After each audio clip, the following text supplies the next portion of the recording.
누가복음 15장은 크게 세 가지 비유를 말씀하고 있습니다. 첫째는 잃은 양의 비유, 둘째는 잃은 드라크마의 비유, 그리고 셋째는 탕자의 비유로 잘 알려진 잃은 아들의 비유입니다. 첫 번째 비유에서 이 목자는 100마리의 양을 칩니다. 어느 날 그 중에 한 마리를 잃어버리죠. 그래서 어떻게 합니까? 그는 99마리를 그대로 두고 잃어버린 양을 찾아 온 들판을 찾아 헤매는 것입니다. 어쩌면 그는 나뭇가지에 긁히고 돌부리에 치이는 등 많은 고통과 어려움을 겪었을 겁니다. 그러나 이에 굴하지 않고 끝까지 그 양을 찾아내게 됩니다. 두 번째 비유에서 한 여인이 10개의 은전을 가지고 있습니다. 드라크마라고 하죠. 어느 날 한 개를 잃어버립니다. 그래서 집안 곳곳을 찾을 때까지 빗자루로 쓸고 여러 가지 수고를 통해서 결국에는 그것을 찾아내었다는 이야기입니다. 세 번째 비유는 내일 우리 본문인 잃어버린 이 아들의 비유입니다. 이렇게 세 가지 비유에 공통점이 있는데 이 공통점이 무엇입니까? 모두 다 잃어버린 것을 다시 찾는다라는 이 이야기입니다. 그리고 잃은 것을 찾기까지 찾는 수고와 희생이 있었다는 것이죠. 누가복음에만 나오는 것들입니다, 사실.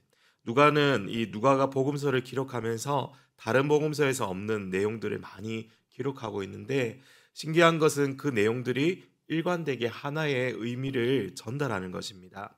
그것은 이들 모두가 잃어버린 것을 찾으시는 하나님, 그리고 잃어버린 것을 찾아 구원하러 이 땅에 오신 예수 그리스도를 전달하고 있는 것이죠.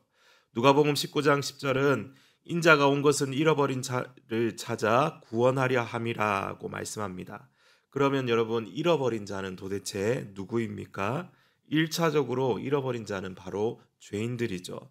이전에는 하나님의 특별한 사랑을 받고 거룩하고 영광스러운 사명을 받은 존재였습니다. 하지만 이 하나님의 뜻을 거부하여 잃어버린 자와 같이 하나님께로 다시 돌아올 수 없는 비참한 자리에 떨어진 이 죄인들을 말하는 것이죠. 사실 절망 속에 있는 인간이 하나님을 더 간절히 찾아야 할 터인데 실상은 반대라는 겁니다. 죄인은 하나님을 찾지 않지만 하나님께서 오히려 이 죄인을 찾아다님을 성경이 말씀하고 있습니다. 예수님은 잃어버린 죄인인 우리를 구원하기 위해서 많은 고통을 당하셨습니다. 마구간의 구유에서 나실 만큼 가난한 집에 태어났고 복음을 전하러 다닐 때에도 배 기퉁이에서 주무셔야 할 만큼 극심한 이 피로를 겪으셨고 늘 죄인들과 함께 한다는 비난을 받으셨고 십자가의 고통과 멸시를 겪고 마침내 죽음에 이르셨습니다.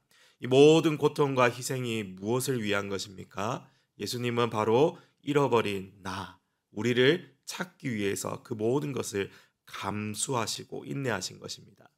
누가복음 이 7장을 보면 한 여인이 예수님께 나와서 이 눈물로 예수님의 발을 적시고 머리카락으로 그 발을 씻기고 그 발에 입을 맞추며 향유를 붓는 장면이 나옵니다. 그런데 이 여인의 정체를 7장 37절에서 죄를 지은 한 여인이라고 말하고 있습니다. 그녀는 사람들로부터 멸시와 천대를 받는 소외된 사람이었습니다. 예수님은 바리새인들과 율법 교사들과는 달리 그녀를 멀리하지 않으시고 그녀가 자신의 죄를 깊이 뉘우치고 하나님의 자비와 긍휼을 사모하는 모습을 보고 무엇이라 말씀하십니까? 내 믿음이 너를 구원하였다 말씀하시면서 그녀를 죄에서 자유케 하셨습니다. 그리고 본문 1절과 2절을 우리 같이 한번 읽어보겠습니다. 오늘 본문입니다. 모든 세리와 죄인들이 말씀을 들으러 가까이 나아오니 바리새인과 서기관들이 수군거려 이르되 이 사람이 죄인을 영접하고 음식을 같이 먹는다 하더라. 아멘. 바리새인과 서기관들이 이 세리를 멸시하였지만 예수님은 오히려 그들을 멀리하지 않고 가까이 하셨습니다. 18장 9절과 14절의 말씀을 보면 바리새인과 세리의 비유가 또 나오는 것을 볼 수 있습니다. 성전에 기도하러 올라간 두 사람의 이야기죠.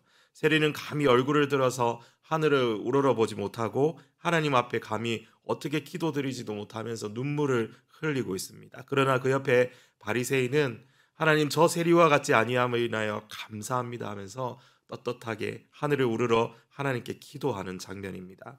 결국 하나님이 받으신 기도는 무엇입니까? 이 바리새인의 기도가 아니라 마음속에 진실한 심령을 가지고 회개하던 세리의 기도였습니다.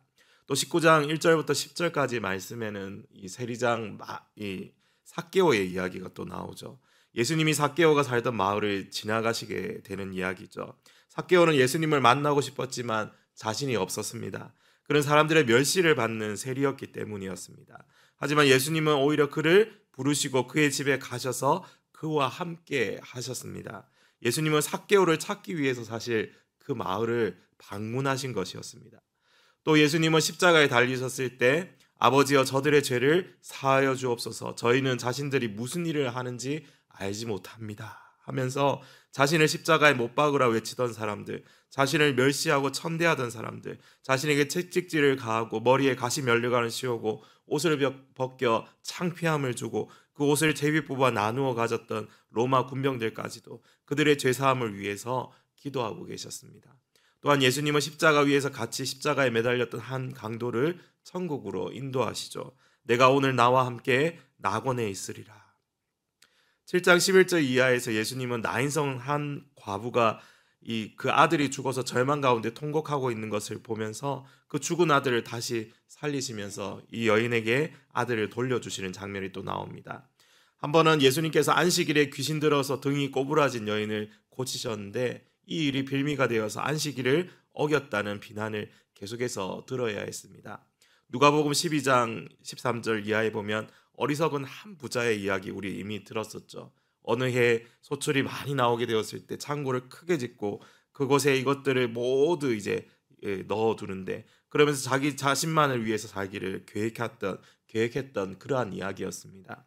그런데 하나님께서 그날 밤에 그의 영혼을 데려가십니다. 하나님이 그를 데려가시면 그 모든 것들이 누구의 것이 되겠느냐 하시면서, 이렇게 하나님께 대하여 부여치 못한 자, 하나님께 대하여 인색한 자와는 달리 하나님을 사모하고 하나님의 이 약속을 마음에 품고 하나님의 놀라우신 은혜를 사모하는 사람들은 그들이 아무리 가난하고 아무리 연약해도 우리 주님의 사랑과 은혜를 받았음을 우리는 확인해 볼 수가 있습니다.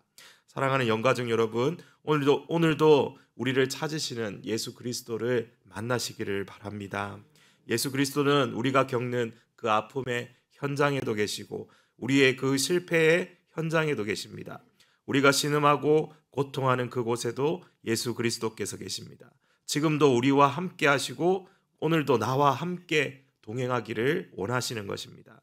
하나님은 사모하는 자에게 은혜를 주십니다. 하나님은 그분의 은혜를 사모하며 기도하는 자에게 그 영혼을 만족시키시며 부족함이 없도록 인도하시는 주님이심을 믿습니다. 그 은혜의 그 풍성함을 경험한 성도는 계속해서 주님께 나아가며 기도하며 주님을 찾고 구하게 되는 것입니다. 또한 잃어버린 자를 향한 그 주님의 마음을 생각해 보면서 주님의 마음을 저에게도 주시옵소서, 우리는 그렇게 기도해야 할 것입니다. 하나님은 특별히 우리가 계속해서 우리 주변에 잃어버린 자들을 위해 기도하기를 원하시며 그것을 위해 우리를 사용하기를 원하십니다.